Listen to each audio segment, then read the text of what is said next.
ఢిల్లీకి పవన్ కళ్యాణ్ చంద్రబాబు వెళ్లనున్నారు. నిన్న అభ్యర్థుల జాబితాలు బీజేపీతో పొత్తుపై 2 గంటలకి పైగా ఇద్దరు నేతలు చర్చించారు. పెండింగ్ లో ఉన్న సీట్ల జాబితాని విడుదల చేయాలని నిర్ణయించారు. భవిష్యత్తు కార్యాచరణపై చర్చించేందుకు ఇరువురు నేతలు బీజేపీ నాయకత్వాన్ని కలిసేందుకు నేడు ఢిల్లీకి వెళ్లనున్నారు. అమిత్ షా భేటీ తర్వాత పొత్తుపై ఓ క్లారిటీ వచ్చే అవకాశం ఉంది. బీజేపీ కోరుకునే స్థానాలు ఏవా అని టీడీపీ జనసేన కూటమిలో సస్పెన్షన్ నెలకొంది. రైట్, ఇదే అంశానికి సంబంధించి మనకి మరిన్ని అప్డేట్స్ ఇవ్వడానికి మా ప్రతినిధి రాజు సిద్ధంగా ఉన్నారు. రాజు, చెప్పండి, ఇటు టీడీపీ అధినేత అలాగే జనసేన అధినేత పవన్ కళ్యాణ్ ఈ రోజు ఢిల్లీ వెళ్లనున్నట్లుగా తెలుస్తోంది. దీనికి సంబంధించి కంప్లీట్ అప్డేట్స్ ఏంటి?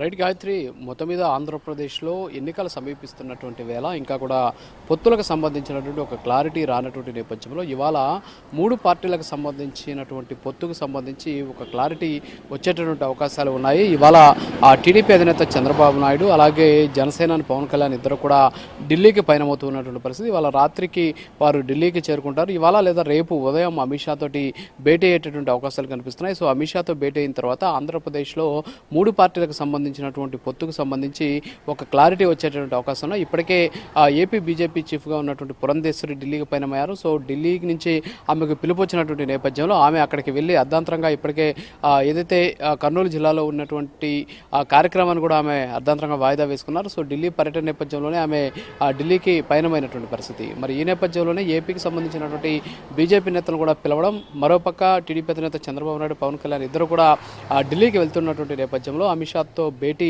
అయిన తర్వాత పొత్తు మీద ముగ్గురు కలిసి ఒక ప్రకటన చేసేటువంటి అవకాశం ఉన్నాయి. ఢిల్లీ వేదికగానే 3 పార్టీలకు సంబంధించినటువంటి చీఫ్స్ అంటే టీడీపీ అధినేత చంద్రబాబు, అలాగే జనసేన అధినేత పవన్ కళ్యాణ్, అలాగే ఏపీ బీజేపీ చీఫ్గా ఉన్నటువంటి పురంధేశ్వరి ముగ్గురు కలిసి ఒక ప్రకటన చేసేటువంటి అవకాశాలు అయితే ఉన్నాయి. అయితే ఈ పొత్తుకు సంబంధించి ఇప్పటికే బీజేపీ ఒక క్లారిటీ తోటి ఉంది. అంతేకాకుండా టీడీపీ అలాగే జనసేన నిన్న ఈ పొత్తుకు సంబంధించి కావచ్చు, అంతేకాకుండా సీట్ల సర్దుబాటుకి సంబంధించి టీడీపీ అధినేత చంద్రబాబు నాయుడు అలాగే జనసేన పవన్ కళ్యాణ్ ఇద్దరు కూడా నిన్న దాదాపు 2 గంటల పాటు చర్చించారు. సో ఈ చర్చలో ముఖ్యంగా పొత్తుకు సంబంధించినటువంటి అనేక అంశాలు ఇక్కడ క్లారిటీ వచ్చినటువంటి పరిస్థితి. మరీ ముఖ్యంగా సీట్ల సర్దుబాటు కావచ్చు, అంతేకాకుండా ఆ సీట్లకు సంబంధించి ఎవరికి సీట్లు కేటాయించాలనేటువంటి అంశాల మీద కూడా ఇద్దరు చర్చించినటువంటి సమాచారం. ఇప్పటికే 99 సీట్లను ప్రకటించినటువంటి నేపథ్యంలో మిగిలిన 76 సీట్ల కేటాయింపు ఉంది కాబట్టి సో ఈ 76 సీట్లలో బీజేపీ ఏమేమి సీట్లు కోరుకుంటుంది అనే దాని మీద కూడా ఒక క్లారిటీకి వచ్చినట్టు తెలుస్తుంది. అయితే మరోపక్క టీడీపీ అలాగే జనసేనకు సంబంధించినటువంటి ఆశావహుల్లో బీజేపీ తోటి పొత్తులోకి వెళ్తే ఏ సీట్లు బీజేపీ కోరేటటువంటి అవకాశం ఉన్నటువంటి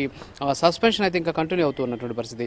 మరోపక్క బీజేపీ 5 ఎంపీ సీట్లు అడిగింది. సో 5 ఎంపీ సీట్లు ఇచ్చేందుకు కూడా టీడీపీ జనసేన సముఖంగా ఉన్నప్పటికీ కూడా కొన్ని సీట్లకు సంబంధించి ఏదైతే టీడీపీ ప్రాధాన్యం ఉన్నటువంటి ఎంపీ సీట్లు అవుతుంటాయో అవి ఇచ్చేందుకు టీడీపీ తర్జన భర్జన పడుతుంది అనేటటువంటి వాదన కూడా వ్యక్తమవుతుంది. సో మరోపక్క వైనాట్ 175 అంటూ దూసుకొస్తూ ఉన్నటువంటి సీఎం జగన్మోహన్ రెడ్డి నిలువరించాలంటే ముఖ్యంగా రాష్ట్రంలో 3 పార్టీలు ఏకతాటిపైకి రావాల్సినటువంటి అవసరం ఉంది. అంతేకాకుండా ప్రభుత్వ వ్యతిరేక ఓటు అంటే వైసీపీ వ్యతిరేక ఓటు చీలిపోకుండా ఉంటే కానీ అది సాధ్యం కాదు కాబట్టి సో చీలనివ్వకుండా చూసుకోవాల్సినటువంటి బాధ్యత నాది అని చెప్పేసి పవన్ కళ్యాణ్ గతంలో ప్రకటించడం. ఈ నేపథ్యంలోనే 3 పార్టీలు కూడా ఏకతాటిపైకి వచ్చేటువంటి అవకాశాలు అవుతున్నాయి. సో ఇవాళ రాత్రికి ఢిల్లీకి చేరుకున్న తర్వాత అమిత్ షాతో భేటీ తర్వాత ఆంధ్రప్రదేశ్లో 3 పార్టీలకు సంబంధించిన పొత్తు మీద ఒక క్లారిటీ వస్తుంది. సో దాని తర్వాత అభ్యర్థులకు సంబంధించినటువంటి రెండో జాబితా అదే ఫైనల్ జాబితా కూడా అయ్యేటువంటి అవకాశం. ఎందుకంటే ఇప్పటికే 99 సీట్లు కేటాయించినటువంటి నేపథ్యంలో ఇంకొక దీనికి సంబంధించి 76 సీట్లు ఉన్నాయి. సో ఈ 76 సీట్లకు సంబంధించినటువంటి ప్రకటన కూడా జరిగేటటువంటి అవకాశాలు స్పష్టంగా కనిపిస్తున్నాయి. గాయత్రి,